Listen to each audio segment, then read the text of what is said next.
Hola amigos, bienvenidos al espacio del conversatorio. El día de hoy vamos a estar conversando sobre la lección número 9, reconciliación y esperanza. Y el día de hoy tenemos a dos invitados muy especiales. De mi lado izquierdo tenemos a Arely Sousa. ¿Cómo estás, Arely? Muy bien, gracias a Dios, me da mucho gusto poder estar en otra ocasión aquí con ustedes. Bienvenida. Y de mi lado derecho tenemos a Toño Padilla. ¿Cómo estás? Bienvenido. Muy bien, muchas gracias, Arely, Keila, feliz sábado, gracias por esta invitación y feliz de poder estar aquí con ustedes compartiendo puntos de vista, conocimientos sobre la lección de esta semana que, como decía Keila, se titula Reconciliación y Esperanza. Así es, Toño. ¿Y qué podemos comprender o entender sobre reconciliación y esperanza? Pues yo estaba investigando y en internet nos dice que la reconciliación y la esperanza son dos pilares fundamentales para la cohesión social y la paz. La reconciliación repara las relaciones rotas y fomenta la confianza. ¿Okay? Cuando nosotros nos reconciliamos con un ser querido, un amigo, ¿qué es lo que hacemos? Pues retomamos la confianza, restauramos quizá el conflicto, ¿no? Y mientras que la esperanza, vista como una tensión dinámica, nos motiva a superar el desencanto.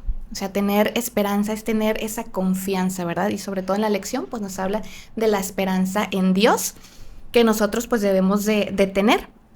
Y recordar también que mediante la muerte en la cruz, Jesús logró la reconciliación de todos, especialmente pues de nosotros, los seres humanos, ¿verdad? Que estábamos alejados de Dios, alejados de la vida eterna, y que por medio de Jesús podemos ser reconciliados mediante la fe. Y aquí Pablo nos habla de un misterio, nos habla de algo que estuvo oculto durante los siglos. Pero yo les pregunto a ustedes, ¿qué podemos comprender o qué es lo que entendemos sobre este misterio? ¿Qué nos dice sobre esto? Yo creo que, bueno, antes de pasar al misterio, ahorita tú comentabas algo, ¿no? Que para que haya una reconciliación tuvo que haber antes como que una fractura en alguna relación, ¿no? Uh-huh. Y creo que es importante que recordemos cuál fue esa fractura, o sea, qué fue lo que pasó, cuál fue la relación que se rompió. Uh-huh. En un inicio, cuando estaban Adán y Eva aquí en este mundo, los primeros seres creados, pues sabemos la historia, ellos infringieron la ley, cometieron pecado. Al cometer pecado, la relación que estaba, o sea, del ser humano con Dios, se rompió. Y bueno, sabemos que desde antes de que entrara el pecado a este mundo, ya había un plan de redención. Y pues eso es lo que se estuvo llevando a cabo desde que entró el pecado aquí, ¿no? Y fue la reconciliación, como tú bien comentabas ahorita, el sacrificio que hizo Jesús por cada uno de nosotros es lo que permitió que ese vínculo que se había roto, pues se volviera como que a establecer, a unir. Y de hecho, esta introducción, y ahorita pasamos a la pregunta que nos hacías, Keila, esta introducción es una continuación de lo que se vio en la lección 8. En la lección 8 se habla también de reconciliación y habla sobre Colosenses 1:20, que dice, bueno, desde el 19 dice, por cuanto agradó al Padre que en él habitase toda plenitud y por medio de él reconciliar consigo todas las cosas, así las que están en la tierra como las que están en los cielos, haciendo la paz mediante la sangre mediante la sangre de su cruz. Entonces, aquí vemos que la reconciliación, como decía Arely, se toca pero desde dos puntos, y es lo que vamos a estudiar ahorita en la lección. Ya lo vimos en la lección 8 que se toca desde un punto cósmico, pero ahora Pablo lo lleva más a la relación personal, a la relación que estamos teniendo nosotros con Cristo y cómo existe esa reconciliación. Si bien es importante mencionar que lo que estaba viviendo esta iglesia y a quién le está escribiendo Pablo, era una iglesia que vivía en un área importante de la ciudad. Si bien la Odisea ya era la ciudad que era más importante, era como un triángulo donde aquí pasaban muchos comerciantes, muchos viajeros, pasaba mucha gente. Entonces, ¿qué pasaba con esto? Había muchas ideas de bastante filosofía griega, había demasiadas. Entre ellas estaba el dualismo, que significa, o que la idea central que manejaban era, el espíritu es bueno, pero la materia no. O sea, el alma es buena y el cuerpo no. Entonces yo siento que por eso esta lección lo va manejando ahora. Ya lo vimos esta reconciliación a nivel cósmico, ahora lo vamos a ver esta reconciliación a nivel personal, a nivel más individual de nosotros con Cristo. Así es, y también Pablo nos menciona que en un punto nosotros éramos extraños y enemigos, ¿verdad? Que hacíamos malas obras, pero que también se hizo la reconciliación, o sea, en nuestro cuerpo de carne por medio de la muerte para presentarnos santos y sin mancha e irreprensibles delante de Él. Pablo nos menciona esto, a mí me llama mucho la atención, ¿verdad? Porque pues nos habla de que en un tiempo fuimos enemigos, ¿no? Pero ¿cuál fue el resultado final esperado de la muerte de Cristo? O sea, el sacrificio que Jesús hizo por nosotros. ¿Qué podemos entender aquí? Que es casi ya a más de 2000 años, ¿no? Que ocurrió esto. Pues creo que como comentamos, ¿no? El sacrificio, el fin era reconciliar al hombre con Dios. O sea, esa relación que estuviera otra vez unida, creo que es importante, o sea, para todo ser humano, para nosotros en especial como cristianos, que reconozcamos el propósito de este sacrificio, que no haya sido un sacrificio en vano, ¿no? Yo estaba leyendo en el libro La maravillosa gracia de Dios que se menciona que nosotros como seres humanos, estoy parafraseando, pero se menciona que nosotros como seres humanos, cualquier obra que nosotros hagamos es ineficaz para poder pagar por nuestra sentencia, por así decirlo. Sabemos que la paga del pecado pues es muerte, ¿no? Nosotros merecemos morir. Entonces cualquier cosa que nosotros hagamos no va a pagar nuestra deuda. Es solo mediante la muerte de Cristo que se puede pagar esa deuda que nosotros tenemos, ¿no? Entonces creo que es algo inmenso. Creo que... bueno, de hecho también se menciona que durante la eternidad va a ser algo que vamos a estar estudiando siempre, ¿no? Sí. Cómo fue que Dios dio su vida... Bueno, Jesús dio su vida por nosotros aquí en la tierra. Creo que es algo que es difícil comprender, tal vez humanamente hablando, y pues va a ser nuestro estudio por la eternidad. Y hace rato que la mencionabas, el misterio que había estado oculto. Recordar que Pablo era judío, pero es Pablo de Tarso, él creció en Tarso, y Tarso era una de las, digamos, corrientes filosóficas o escuelas más importantes. Estaba considerada casi al nivel de Atenas y de Alejandría. Entonces Pablo hablaba un griego perfecto, conocía la filosofía griega. De hecho, hay un versículo en Hechos, creo que es 17, donde Pablo predica y recita un tema griego. O sea, Pablo conocía perfectamente esto. Entonces, dice que este misterio no era como algo que está escondido, como nosotros a veces lo podemos interpretar misterio para nosotros ahorita. O sea, nosotros decimos misterio, algo que no vamos a descubrir y que es algo, no sé, algo extraordinario, secreto, escondido. Pero no, misterio para los judíos era algo que Dios guardaba para un momento. ¿Se acuerdan en Daniel 2?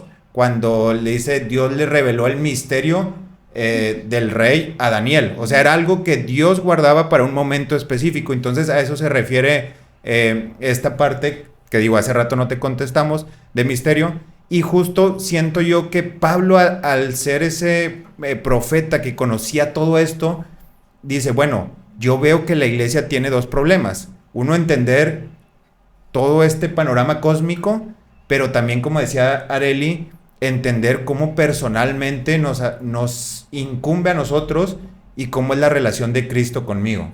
Así es. Es decir, nosotros no quedamos a la deriva en la tierra. O sea, por todo el pecado que nosotros cometimos, Dios no dijo, bueno, pues ya la humanidad pecó, sus consecuencias es que pues se va a morir, o sea, pobrecitos, pero pues ahí se van a quedar. No, o sea, Dios vio nuestra condición y dijo, voy a morir por ellos, porque quiero tenerlos de nuevo conmigo, quiero que exista esa reconciliación para que ellos puedan aceptarme como su único Dios y volver a estar con ellos. Y qué bonito porque nos da esperanza, ¿no? Como el título de la lección, reconciliación y esperanza. Es decir, no estamos aquí sin ninguna esperanza. O sea, tenemos la esperanza y la fe de que en algún punto vamos a volver a estar con nuestro Dios creador. Y el Evangelio consta de 3 partes.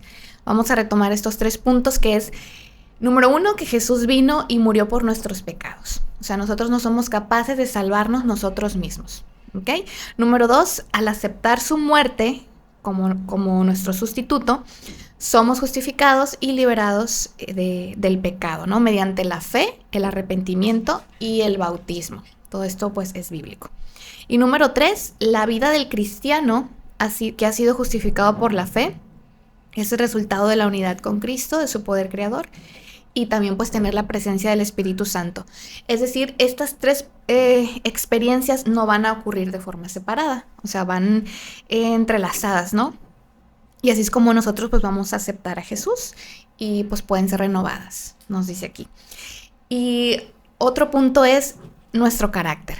O sea, ¿cómo evaluamos nosotros nuestro carácter? Cuando nosotros nos evaluamos a nosotros mismos, nos hace aquí una pregunta.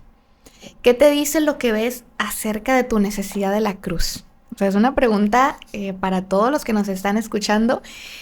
Conforme a nuestro carácter, ¿cómo nosotros podemos reflejar a Jesús o qué nos dice nuestra forma de ser acerca de qué tan necesitado estoy de Dios? O sea, al ver la cruz, digo, ahorita tú lo mencionabas, Cristo como nuestro sustituto. O sea, eso nos refleja totalmente que si fuera Areli, si fuera Keila, si fuera Toño, o sea, no habría tenido sentido esa muerte. ¿Por qué? Porque solamente Cristo, mediante su sacrificio, logró esa reconciliación con todos y con todo. O sea, para que los que estábamos nosotros, que estábamos lejos de Él por el pecado, nos podamos acercar a Él.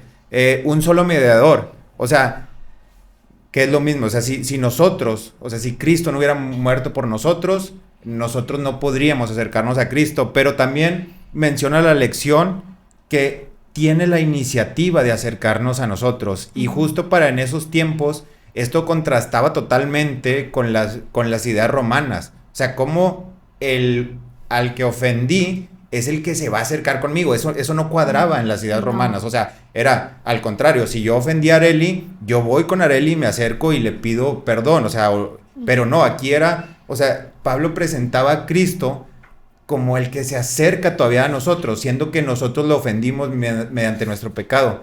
Un Dios creador que reconcilia a todo el universo, por eso digo que es cósmico, pero también que se acerca con nosotros personalmente, y que eso, digo, creo que a veces afecta, y también he visto ideas todavía en la actualidad que dicen, es que un Dios tan importante, tan creador, tan fuerte, no se puede preocupar por lo que me pasa a mí en la tarde.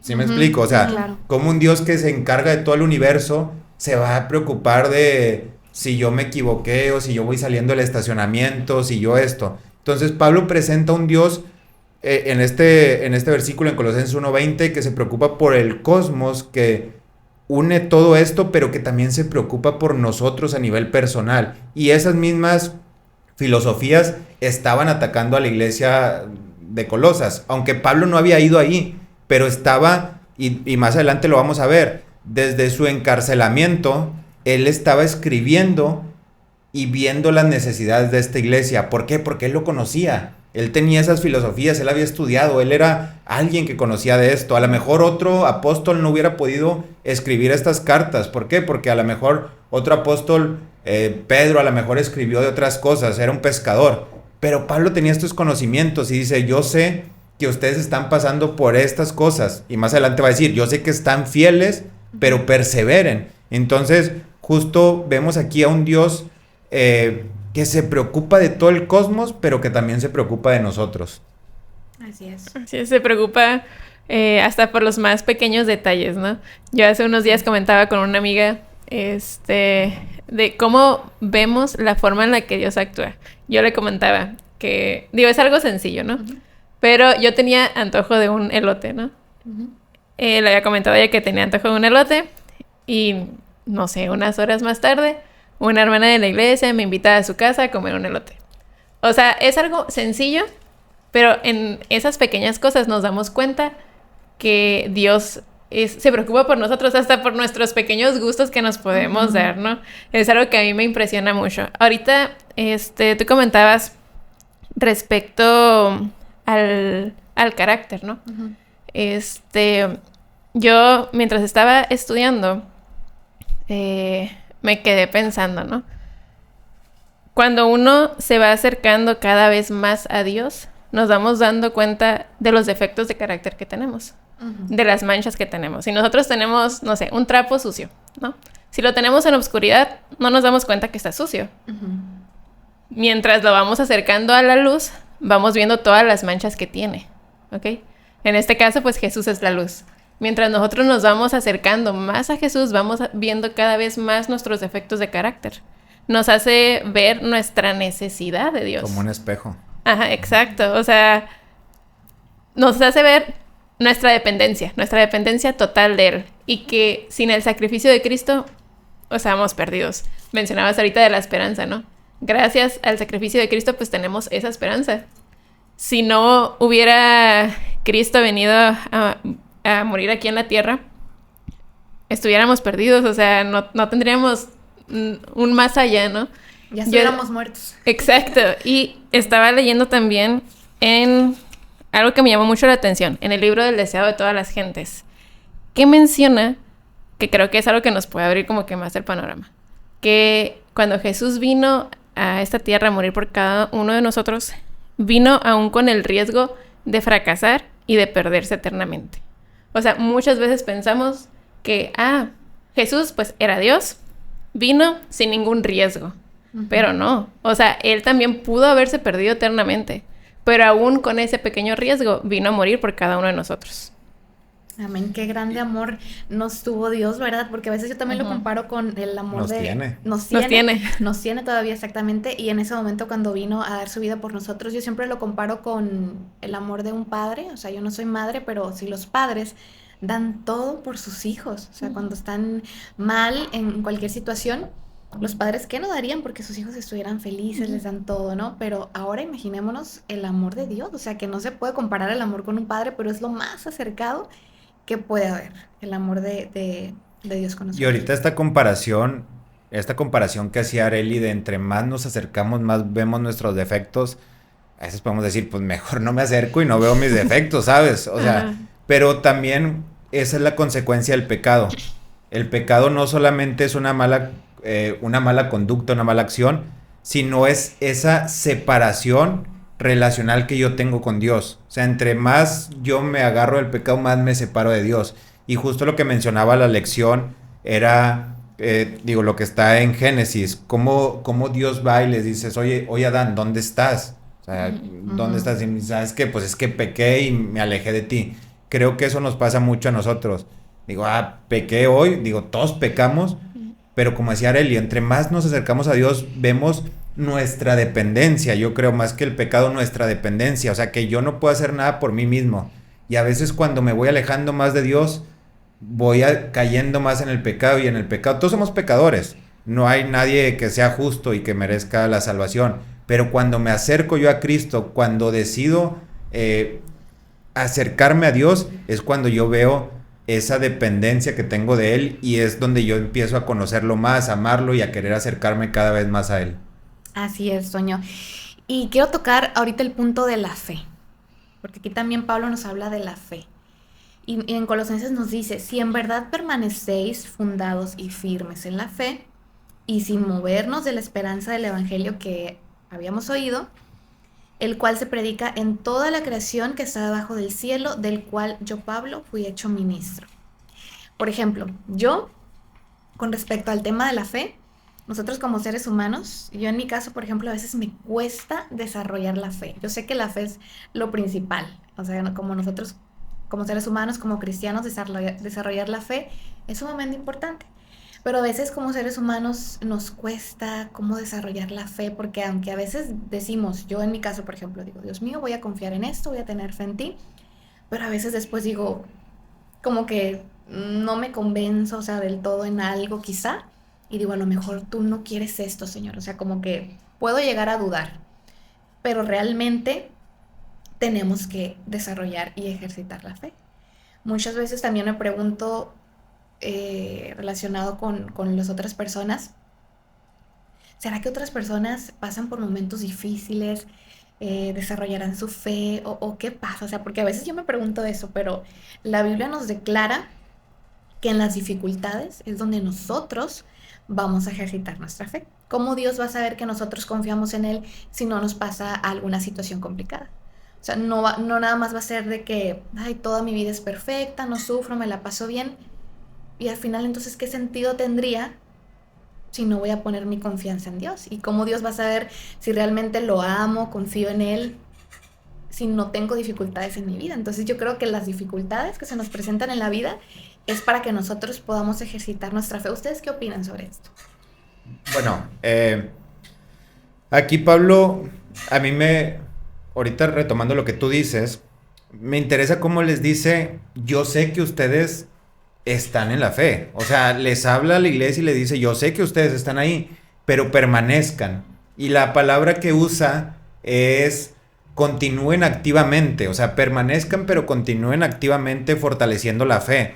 Y justo creo que esto contrastaba con algunas teorías de ese tiempo, con algunas filosofías de una vez salvo, siempre salvo. Entonces, creo que eso igual a veces nosotros decimos, oye, yo conozco de Cristo, ahorita que mencionas de la fe y voy a ese punto, yo conozco de Cristo, pero qué flojera ir a la iglesia ahorita, qué flojera levantarme y hacer una oración, qué flojera estudiar de la palabra de Dios, digo, independientemente de la religión que sean, o sea, qué flojera porque pues no puedo, ¿sabes? O sea, no me dan los tiempos, me tengo que ir al trabajo, me tengo que hacer esto, pero Pablo les dice, continúen en la fe, sé que lo están haciendo bien, pero fortalezcanse en la fe, continúen, y creo que eso es algo de lo que nosotros tenemos que hacer.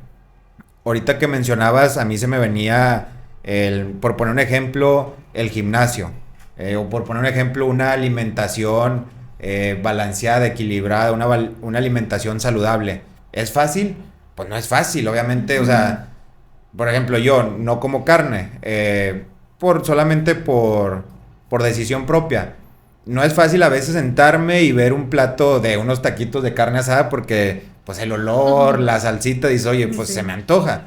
Pero es una decisión constante. Entonces, Pablo les dice, permanezcan, continúen activamente en la fe, o sea, continúen estudiando, ya están ahí.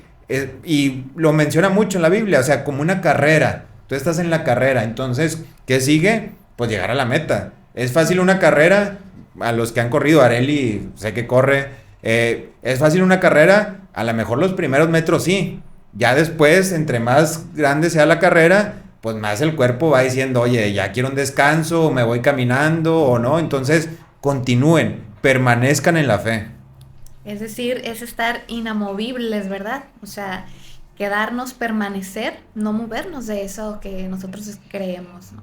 Y también tener presente, ¿no? Que hay dos tipos de fe.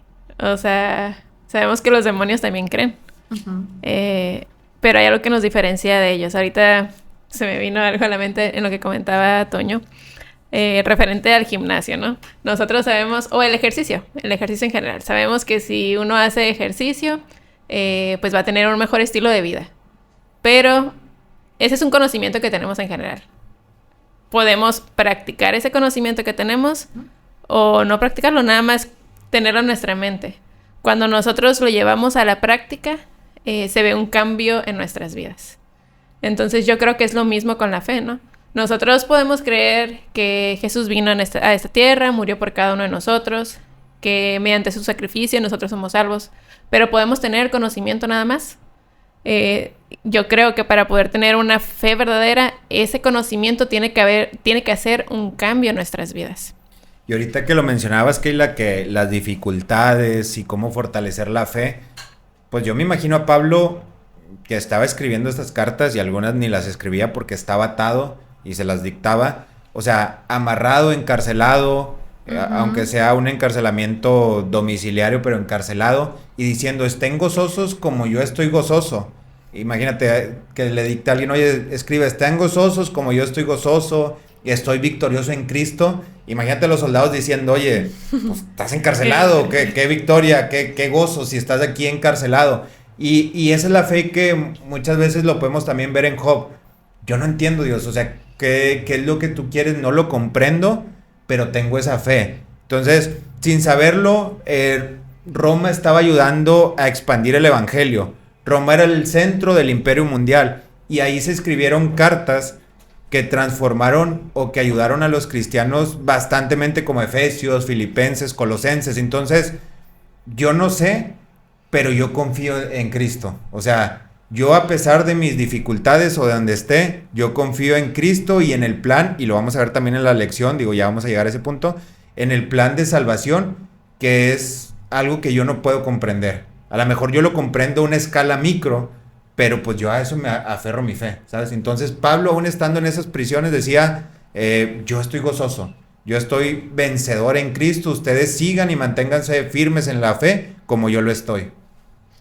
Así es decir, alabar a Dios también pues en medio de las dificultades, porque pues Pablo tuvo un arresto domiciliario en Roma y él nos alienta, o sea, nos exhorta que a pesar de que podamos padecer cualquier dificultad en la vida, porque realmente pues la vida no es color de rosa, para nosotros los cristianos pues también vamos a tener dificultades, problemas, pero es ahí donde a través de esas dificultades nosotros debemos de tomarnos de la mano de Dios, buscarlo y alabarlo, confiando en que vamos a salir de ahí victoriosos, porque pues Dios nos da esa ayuda, ¿verdad? Y como dices, Toño, la revelación del misterio de Dios, pues también Pablo nos sigue hablando en Colosenses sobre este misterio que nos dice que estuvo oculto desde los siglos, desde las edades, pero que ha sido manifestado a los santos. O sea, quienes Dios quiso dar a conocer, Dios quiso darnos a conocer lo que Él consideró que podíamos conocer, ¿verdad? Vaya la redundancia. Y pues las riquezas de gloria de este misterio, pues para los gentiles, que es Cristo en vosotros, la esperanza en gloria. Y como lo hablamos al principio, de igual forma, pues es lo mismo, ¿no? El plan de salvación, para ir avanzando, cómo fue este plan de salvación, que Dios mismo se hizo hombre para venir a morir por sus criaturas, o sea, por nosotros. ¿Qué podemos aprender de este mensaje? Porque pues también ya vamos a ir tratando de ir avanzando un poquito. También nos habla del poder del evangelio, del sacrificio, de cómo Pablo nos dice que se presenta una iglesia victoriosa, una iglesia gloriosa, sin mancha, sin arruga. Y el objetivo, recordemos, de la predicación del evangelio, que Pablo nos recalca aquí, siempre va a ser Cristo como el centro, ¿verdad? O sea, presentar a Cristo en nuestra vida, la muerte en la cruz, y que nosotros como cristianos debemos de crecer, porque también nos da un ejemplo del crecimiento cristiano. Es decir, y nos da aquí un ejemplo, ¿qué padre no se alarmaría si su hijo no caminara o no hablara después de varios años? O sea, se alarmaría, ¿no? Diría, a ver qué está pasando, es una alerta, vamos a ver qué tiene. Lo mismo pasa en la vida cristiana. Nosotros como cristianos tenemos que madurar, o sea, yo no puedo ser la misma que fui hace años atrás. Tengo que ir creciendo espiritualmente para que tenga el sentido, ¿no? De la vida cristiana. ¿Qué podemos aprender de esto? Así es como dices, ¿no? Si no vemos un cambio en nuestras vidas, bueno, en nuestra vida espiritual, debemos como que estar alerta, ¿no? Como que, ¿qué está pasando? ¿Qué estoy haciendo? A lo mejor, y pues me la estoy llevando muy tranquilo. O retrocediendo. Sí, puede ser, ¿no? Que sí, en lugar de avanzar estemos retrocediendo. Entonces tenemos que estar como que atentos a esas señales. Y también creo que como cristianos, bueno, primero debemos como que tratar de asemejarnos cada vez más a Cristo, ¿no? Que es parte de nuestro crecimiento espiritual. Y creo que una de la tarea que como cristianos tenemos es poder reflejar a Cristo a nuestro alrededor. Hay algo que me gusta contar, se los quiero compartir. Hace ya tiempo, tiene varios años, un día íbamos caminando uno de mis hermanos y yo por la calle. Íbamos caminando, se detiene un carro, se baja un señor y le pregunta a mi hermano, le dice, ¿tú eres hijo de Santiago Sousa? Y era una persona que nunca habíamos visto en nuestra vida, ¿no? Mi hermano le dice, sí soy, ¿no? Y le dice, por tu caminar me di cuenta que era su hijo. Por el puro caminar de mi hermano, se dio cuenta que era hijo de mi papá. O sea, a mí se me hace algo impresionante. Y creo que lo debemos de aplicar a nuestras vidas. O sea, con nuestro puro caminar, con nuestro hablar, nuestra forma de vestir, debemos demostrar al mundo que somos hijos de Dios. Tenemos una tarea, o sea, y es esa, reflejar al mundo el evangelio. Que sepan que, pues, somos un pueblo diferente y que nuestro propósito es proclamar el mensaje, ¿no? Dar a conocer el amor que Dios tiene hacia nosotros a todo el mundo. Que vean que Dios pues murió por cada uno de nosotros, ¿no? Amén, así es, Arely. Y justo creo que eso es lo que la lección mencionaba al inicio, el misterio revelado. ¿Cuál es ese misterio revelado? Como le dice Arely, ahora es Cristo en nosotros, que contrastaba con lo que los judíos pensaban en aquel tiempo. O sea, que la salvación era solamente para ellos, pero dice, no, o sea, es que Pablo les dice, la salvación ahora también es para los gentiles. Entonces, ese misterio que hablábamos al inicio era, pues Cristo no solamente murió por ti y por mí, sino ahora Cristo debe vivir en nosotros y Cristo intercede por nosotros. Así es, y bueno, para ir cerrando, porque pues este tema está muy interesante, los temas que hemos venido estudiando en la lección, ¿qué pueden darnos ustedes o explicarnos para todas las personas que nos están viendo de esta lección, así como resumen, para comprenderlo y pues que nos quede también grabado, ¿verdad? ¿Qué podemos analizar para ir terminando? Pues yo creo que hay que recordar el por qué pues, es necesaria esta reconciliación, ¿no? Uh-huh. Tener presente el sacrificio que hizo Dios por cada uno de nosotros. Si nosotros miramos la cruz, el sacrificio que Dios hizo por nosotros, creo que va a haber una transformación en nuestro corazón. Y eso nos va a ayudar a poder acercarnos más a Dios, a aceptar el regalo de la salvación. Y pues se va a transformar nuestra vida. Sabemos que pues se nos pide guardar los 10 mandamientos, ¿no? Yo muchas veces he escuchado que es algo imposible, y sí, humanamente es imposible, pero creo que es un fruto, o sea, es un fruto de la fe en Dios. Si nosotros confiamos, creemos en lo que Dios hizo por nosotros, nuestras obras, o sea, por sí mismas vamos a guardar su ley por amor a Dios. Entonces yo creo que debemos de tener presente esto, ¿no? Que el plan de la redención pues es personal, hay que hacerlo personal. Uh-huh. Y en la medida de lo posible, pues poderlo compartir con las personas que nos rodean y pues recordar, como dice el título de la lección, que hay una esperanza y pues no estamos a la deriva, no estamos solos. Justo, digo, y ya para bien al grano, porque ya nos hemos despedido varias veces, reconciliación y esperanza. La reconciliación no solo es perdón, es una restauración completa, y como lo veíamos en este capítulo, del cosmos, del universo, pero también es una restauración completa de nosotros con Cristo. Y esta restauración se logra únicamente y solamente mediante Cristo y acercándonos a Él.